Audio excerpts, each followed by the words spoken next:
GST வரி குறைப்பால் மக்களுக்கு பயன். ஜிஎஸ்டி வரி குறைச்சிருக்கனால மக்கள் நிறைய பயனடைகிறாங்கன்னு நேற்று நீங்க பத்திரிகையில் தானே காமெடி போட்டுருக்கு. மாசம் 58 ரூபா முதல் 88 ரூபா வரை லாபம்.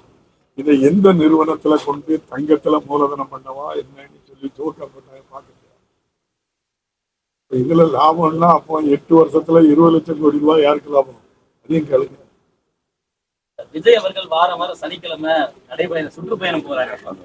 பத்திரிகை உலகின் மிகப்பெரிய ஜாம்பவான் இந்திய அளவில் தினத்தந்தி பத்திரிகையை முதலிடத்திற்கு கொண்டு சேர்த்த பெருமைக்குரியவர் ஐயா மறைந்த சின்னையா அவர்கள்.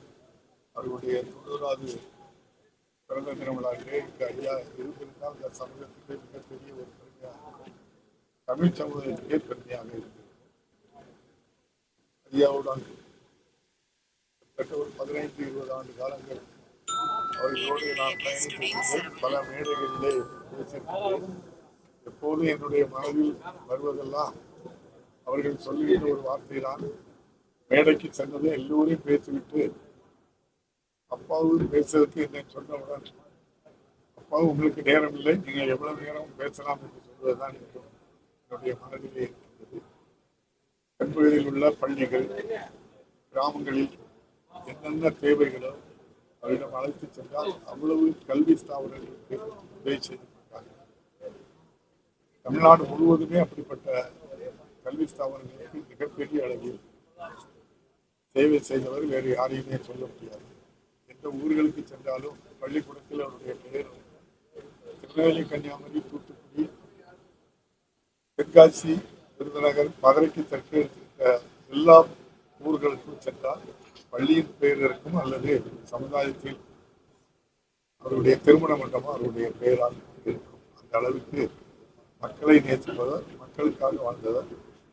அதோட பத்திரிகை உலகில் தினத்தந்திக்கு இணையாக வேறு யாரையும் சொல்ல முடியாத அளவுக்கு இந்தியாவில் தலை சிறந்த ஒரு பத்திரிகை நடத்தியவர். நம்மிடையே இல்லை என்றாலும் அவர் மறைந்த பின்பு இந்த நிறுவனம் எந்த அளவுக்கு சின்னையா கொண்டு அதை கட்டி காத்து அதை வளர்ப்பார்களா, வளர்க்கவில்லை என்றாலும் பாதுகாத்துக் கொள்வார்களா என்று கூட என்னுடைய மனதில் அச்சங்கள் இருந்தது.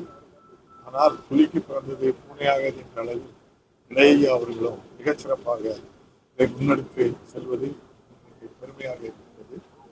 ஆகவே நம்முடைய தமிழகத்தினுடைய அடையாளமாக பத்திரிகை விருப்பு வெறுப்பின்றி தொலைக்காட்சி, அலுவலகம் போன்ற நிறுவனங்களை நடத்தி உண்மையை உடனுக்குடன் மக்களிடம் கொண்டு சேர்க்கிறது. அதற்கு அடித்தளமிட்ட பெரியய்யா சீமா ஆதித்தனார், அதன் தொடர்ச்சியாக சின்னையா சிவந்தி ஆதித்தனார் அவர்கள், இளையா அவர்களும் அதை முன்னெடுத்து செல்வது பெருமையாக